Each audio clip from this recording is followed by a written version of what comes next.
Hello बच्चों, प्रश्नावली 4.3 तक हम लोगों ने कंप्लीट कर लिया है। आज हम प्रश्नावली 4.4 देखेंगे। प्रश्नावली 4.4 देखने से पहले अभी तक आपने प्रश्नावली 4.3 तक नहीं देखा है तो डिस्क्रिप्शन बॉक्स में लिंक पड़ा हुआ है, आप वहां से जाके देख सकते हैं, या डायरेक्ट आप यूट्यूब पर सर्च करेंगे AS मैथ्स जोन तो वहां पर आ जाएगा। तो प्रश्नावली 4.4 में जितने क्वेश्चन है सभी क्वेश्चन पे आज चर्चा होंगी, तो वीडियो थोड़ा लंबा होगा तो आप वीडियो के अंत तक बने रहिएगा। बहुत सारी चीज़ें आपको बेहतर तरीके से समझ में आएंगी जो आपके बोर्ड एग्जाम की दृष्टि से इंपॉर्टेंट है। प्रश्नावली 4.4 में पहला क्वेश्चन क्या कह रहा है कि निम्न द्विघात समीकरणों के मूलों की प्रकृति ज्ञात करनी है और इनके मूलों का अगर अस्तित्व है तो मूल को ज्ञात करना है। तो जब भी मूल की प्रकृति की बात होती है तो आपके दिमाग में सिर्फ एक ही चीज़ होना चाहिए, वो क्या होता है? विविक्तकर। विविक्तकर निकालने का तरीका आपको पता होना चाहिए। तो कैसे होगा, चलिए विविक्तकर के बारे में हम चर्चा करेंगे। और विविक्तकर निकालने से पहले आप जैसे पहला क्वेश्चन जो दिया है 2x² - 3x + 5 = 0 में, तो ax² + bx + c = 0 से तुलना कर देंगे। से तुलना फटाफट तुलना कर देते हैं। तुलना करने से मिलेगा क्या? तुलना करे से आपको मिल जाएगा a = 2, b = -3 और c = 5। और फिर इसके बाद विविक्तकर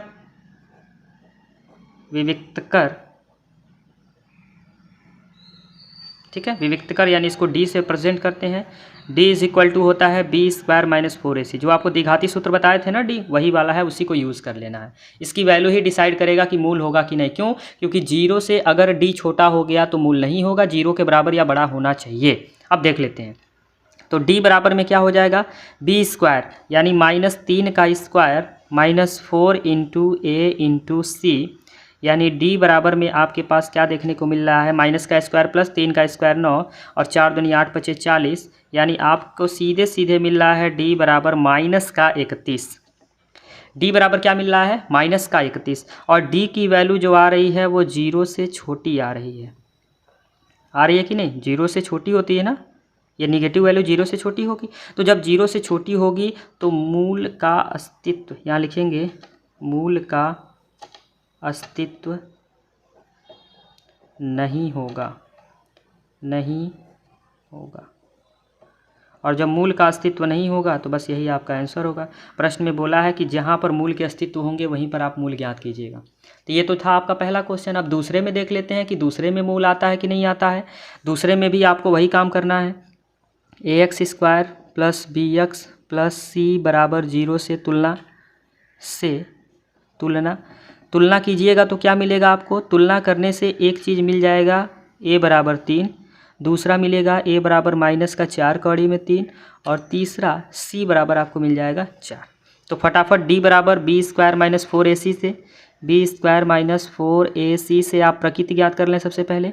तो फटाफट निकाल लेते हैं। तो d = b², तो b के जगह पे रखेंगे -4 कौड़ी में 3 का स्क्वायर -4 × a × c। तो d बराबर में क्या हो जाएगा? 4 माइनस का स्क्वायर प्लस 4 का स्क्वायर 16 और कड़ी में 3 का स्क्वायर 3 और 4 चौके 16 × 48, यानी आपको सीधे सीधे मिल जाएगा d बराबर में 16 × 48 -48, यानी d बराबर में आपको मिल गया 0। और जब d बराबर में 0 मिला तो यानी ये कॉन्सेप्ट लागू हो रहा है कि d की वैल्यू जो है वो 0 के बराबर है। और जब d की वैल्यू 0 के बराबर होती है तो यह कॉन्सेप्ट में जो मूल होंगे वह वास्तविक होंगे। क्या होंगे? वास्तविक होंगे। और क्या होंगे? बराबर होंगे।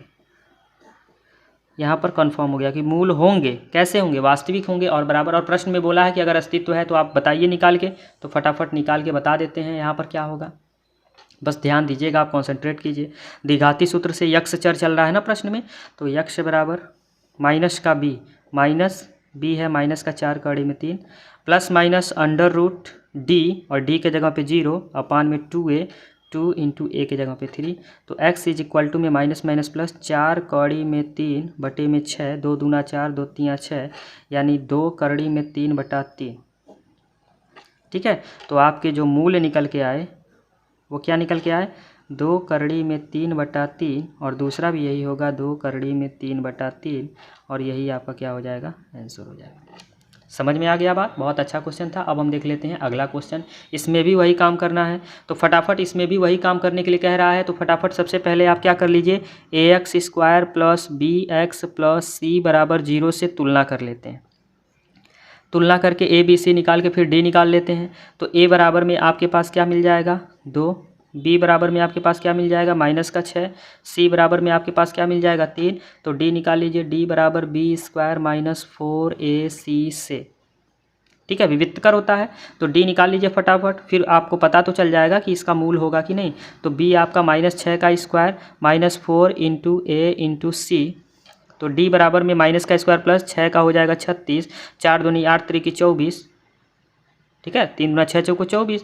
तो डी बराबर में आपके पास क्या मिल जाएगा 2 और 1 12 मिल जाएगा।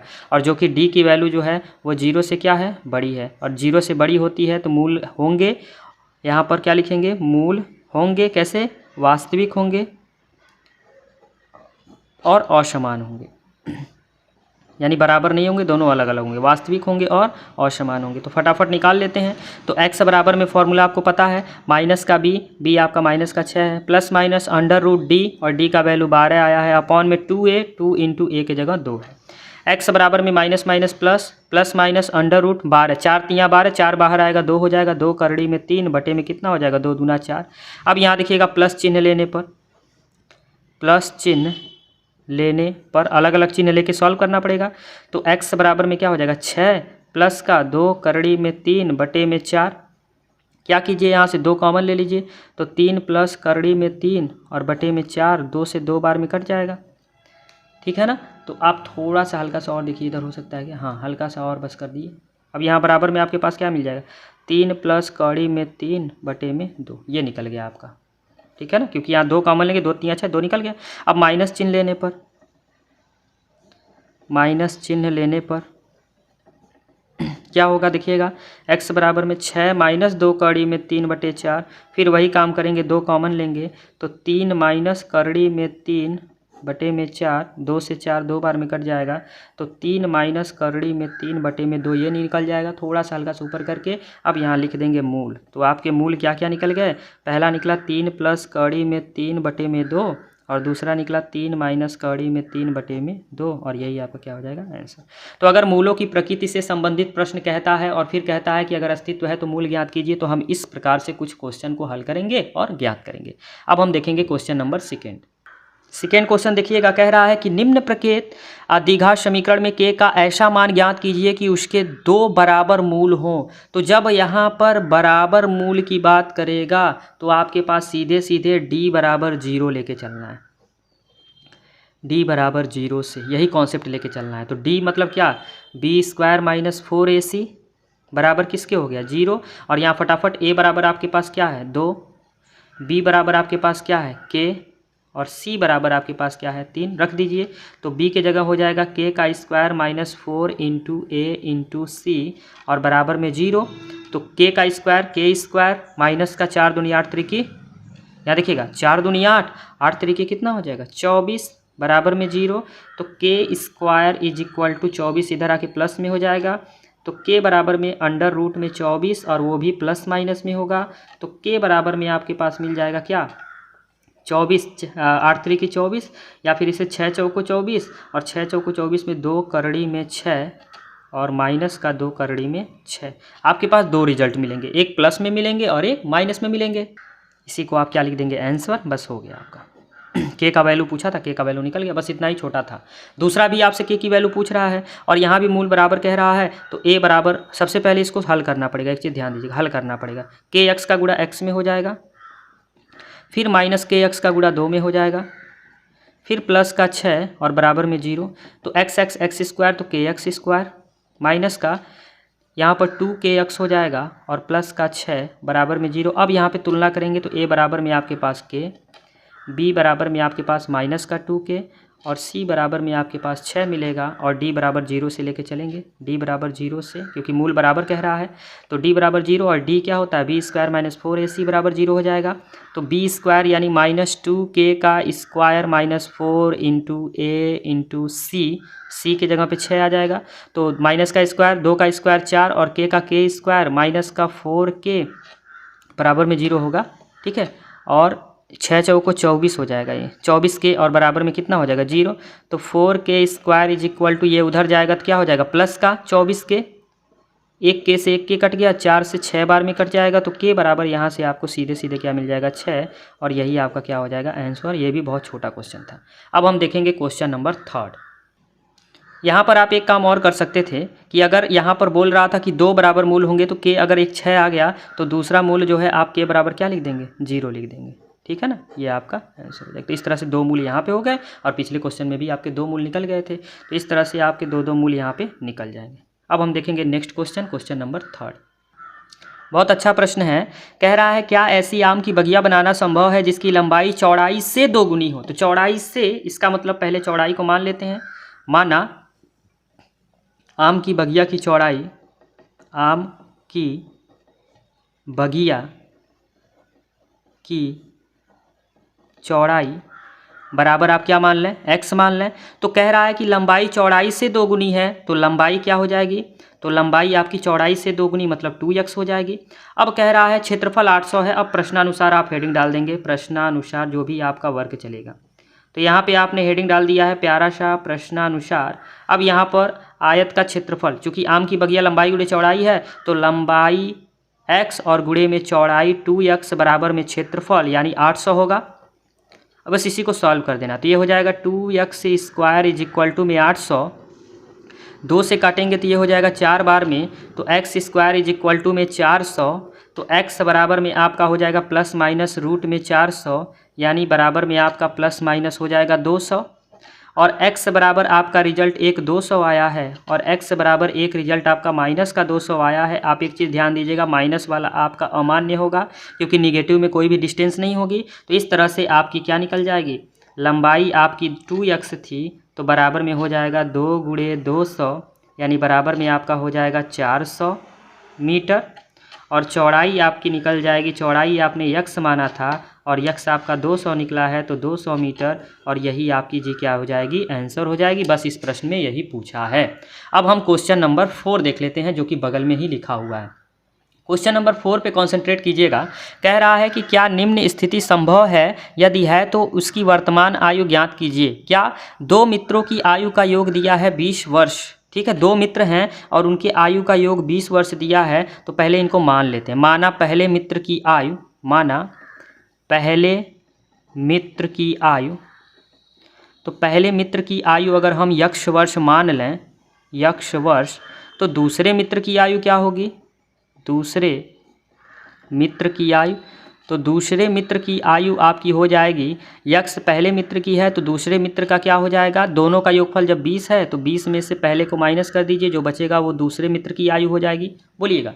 इस तरह से जब दोनों मित्र की आयु मिल गए, अब यहाँ पे आप प्यारा सा हेडिंग डाल देंगे प्रश्नानुसार, यानी प्रश्न के अनुसार अब आप जो प्रश्न बोलेगा उसके अकॉर्डिंग काम करेंगे।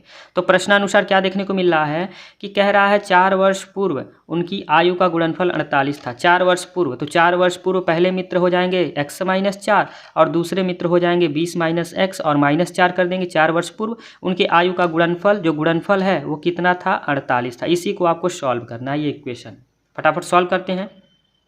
यहाँ x माइनस 4 हो जाएगा और यहाँ पर 20 में से 4 जाएगा तो कितना हो जाएगा, 16 माइनस x हो जाएगा, और बराबर में आपके पास कितना हो जाएगा, 48 हो जाएगा। इसी इक्वेशन को सॉल्व करना है। x का 16 में गुणा करेंगे तो 16x, और माइनस x का x में गुणा करेंगे x स्क्वायर। 4 का गुणा 16 में करेंगे, 16 दूना 32 दूना 64 हो जाएगा, और माइनस माइनस प्लस 4 का गुणा x में करेंगे तो 4x, और बराबर में आपका 48 हो जाएगा। सबको उधर भेज देंगे क्योंकि प्लस करना है, तो इधर 0 हो जाएगा, x स्क्वायर उधर जाके प्लस में हो गया, और ये 16x उधर जाके माइनस का हो जाएगा, ये 4x उधर जाके माइनस का 4x हो जाएगा, और ये 64 उधर जाके प्लस का 64 हो जाएगा, और प्लस का 48 हो जाएगा। अब इसको ऐसे क्रम में लिख दें, x स्क्वायर माइनस माइनस जुड़ जाएगा, 16 4 20x हो जाएगा, और यहाँ पर आपका हो जाएगा 112 बराबर में 0। 8 4 12 को 2 हासिल 1, 6 4 10 1 11। अब यहाँ 112 को तोड़िए, देखिए क्या कंडीशन बन रहा है क्या। तो आपको इनकी वर्तमान स्थितियाँ बतानी है, तो इसके लिए कंडीशन बनाना पड़ेगा। 2 से कटेगा 2 5 10, 2 6 12, फिर 2 से 2 दूना 4 और 2 8 16, फिर 2 से 2 1 कम 2, 2 चौके 8, फिर 2 से 7 बार में, फिर 7 से 1 बार में। देखिए 20 जोड़ने पे आ रहा है क्या, तो 7 दूना 14 और 2 दूना 4, 4 दूना 8, ठीक है। आप जोड़ के देखेंगे क्या वह कंडीशन बन रहा है कि नहीं। कंडीशन बनेगा तभी आप क्वेश्चन को हल कर पाएंगे। अब ये कंडीशन जो बना है, इसको हल करने का एक और तरीका है, डी निकालो direct. B square minus 4ac, यहाँ से तो पता चल जाएगा ना, अगर मूलों का अस्तित्व होगा तभी तो इस प्रश्न को हल कर पाएंगे। तो डी बराबर में बी आपका माइनस 20 का स्क्वायर माइनस 4 इंटू ए इंटू सी 112 है। तो डी बराबर में आपके पास क्या मिल जाएगा, माइनस का स्क्वायर प्लस 20 का स्क्वायर 400 माइनस का 4 एकम 4, तो 4 दूनी 8, 4 एकम 4, 4 एकम 4। अब डी की रिजल्ट आप निकालेंगे तो माइनस का 48 आ रहा है, जो कि डी क्या है, 0 से छोटा है। डी क्या है, 0 से छोटा। और जब डी की वैल्यू 0 से छोटी होती है तो मूल का अस्तित्व नहीं है, मूल का अस्तित्व नहीं है। और जब मूल का अस्तित्व नहीं है तो आंसर भी इसका यही नहीं होगा, यानी लिख लेंगे क्या नीचे, निम्न स्थिति, यानी यह स्थिति संभव नहीं है, यह स्थिति संभव नहीं है। और आपसे यही पूछा था कि स्थिति संभव है कि नहीं, बस इसी के बारे में बताना था। तो स्थिति संभव नहीं है, यही आपका क्या हो जाएगा, आंसर हो जाएगा। अब हम देखेंगे प्रश्नावली 4.4 का last question, question number 5। Question number 5 देखिएगा जी, बहुत अच्छा क्वेश्चन है और इम्पॉर्टेंट क्वेश्चन भी है। कह रहा है कि क्या परिमाप 80 मीटर और क्षेत्रफल 400 मीटर स्क्वायर के एक पार्क को बनाना संभव है, यदि है तो उसकी लंबाई चौड़ाई ज्ञात कीजिए। तो फटाफट दोनों को मान लेते हैं। माना पार्क की लंबाई बराबर आप क्या मान लें, x मीटर है, और चौड़ाई कितनी हो जाएगी, तो पार्क की चौड़ाई मान लेते हैं y मीटर है। अब यहाँ पर प्रश्नानुसार आ जाते हैं, प्रश्नानुसार एक प्यारा सा हेडिंग डाल देंगे, प्रश्नानुसार, और फिर इसके अकॉर्डिंग जो भी प्रश्न बोलेगा। परिमाप 80 दिया है, तो परिमाप क्या होता है, परिमाप बराबर क्या होता है, 2 कोष्ठक में लंबाई धन चौड़ाई, 2 कोष्ठक में लंबाई धन चौड़ाई, और बराबर क्या होता है, परिमाप होता है। ठीक है ना। तो यहाँ पर क्या हो जाएगा, 2 से 80 कटेगा कितनी बार में, 2 चौके 8, 40 आ जाएगा यहाँ पे। तो x प्लस वाई बराबर आपके पास कितना मिल गया, 40। इसको आप समीकरण 1 मान लें। आगे कह रहा है क्षेत्रफल 400 है, तो x गुणे वाई बराबर आपके पास कितना हो गया, 400। अब यहाँ से चाहें तो इससे x प्लस वाई बराबर 40 है ना, तो x बराबर 40 माइनस वाई कर सकते हैं। इसको समीकरण ये 2 बना लें और इसको 3 बना सकते हैं। अब समीकरण 3 2 में रख देंगे, तो समीकरण 2 में x बराबर 40 माइनस वाई रखने पर फटाफट रख देते हैं, तो रख देंगे तो क्या हो जाएगा, 40 माइनस वाई और गुणे का वाई बराबर में आपके पास कितना है, 400 है। इसी को हल करना है, फटाफट हल करते हैं। थोड़ा सा मैं ऊपर कर दूं ताकि चीज़ें और बेहतर दिख पाएँ। अब देखिएगा, हल कीजिए, ये हो जाएगा 40 वाई और माइनस का वाई स्क्वायर, और बराबर में आपके पास कितना हो जाएगा, 400। सबको उधर ले जाइए, तो 0 बराबर में क्या हो जाएगा, वाई स्क्वायर माइनस का 40 वाई और प्लस का 400 इधर ला दीजिए। तो वाई स्क्वायर माइनस का 40 वाई प्लस का 400 और बराबर में 0। अब आप इसको सॉल्व कीजिए, 400 है तो 400 का निकाल दीजिए तुरंत फटाफट। 2 से कटेगा 200 में, 2 से कटेगा 100 में, 2 से कटेगा 50 में, और 2 से कटेगा 25 में, 5 से कटेगा 5 में, 5 से कटेगा 1 में। अब आपके पास यही बना है, तो यहाँ देखिएगा 5 दूना 10 दूना 20 और 5 दूना 10 दूना 20, 20 20, तो हो जाएगा वाई स्क्वायर माइनस का 20 प्लस 20 वाई प्लस का 400 और बराबर में हो जाएगा 0। अब सॉल्व करेंगे इसी को, थोड़ा सा और ऊपर कर लें ताकि और लिख पाएँ बढ़िया से।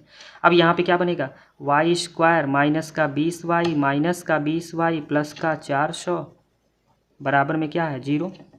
अब इसी को बस सॉल्व करना है।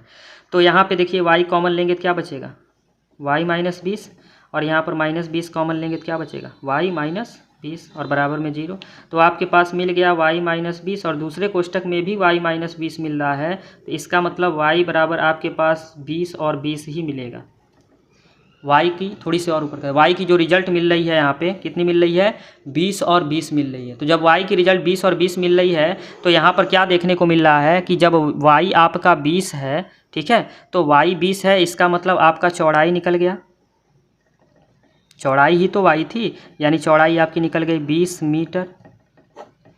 ठीक है, चौड़ाई आपकी निकल गई। लंबाई की बात है तो लंबाई आ जाइए, लंबाई क्या थी, तो x प्लस वाई बराबर 40 था, x प्लस वाई बराबर 40 कंडीशन आया था, तो x बराबर 40 और माइनस वाई आपका 20, यानी x भी आपका आ गया 20, यानी आपका लंबाई भी आ गया कितना, लंबाई आपका यक्स था, यानी कितना आ गया 20 मीटर। इस तरह से लंबाई भी आ गई, चौड़ाई भी आ गई, यही आपकी क्या हो जाएगी आंसर हो जाएगी, जो कि बहुत बेहतरीन क्वेश्चन था। आज आपका यह प्रश्नावली 4.4 के साथ यह चैप्टर 4 जो है क्वाड्रेटिक इक्वेशंस जो है यानी द्विघात समीकरण भी समाप्त होता है। अब कल के लेक्चर से हम लोग शुरू करने वाले हैं अर्थमेटिकल प्रोग्रेशन यानी समांतर श्रेणियाँ, 5वां चैप्टर, जो कि आपके बोर्ड एग्जाम में इस बार सिलेबस में है, तो उस पर हम चर्चा करेंगे। आपको करना क्या है, क्लास 10th में पढ़ने वाले जो भी आपके मैथ के सहपाठी हैं उन तक आप ये वीडियो पहुँचाइए, ताकि वह भी हमारे इस चैनल के साथ जुड़कर वीडियो का लाभ उठा पाएँ। धन्यवाद।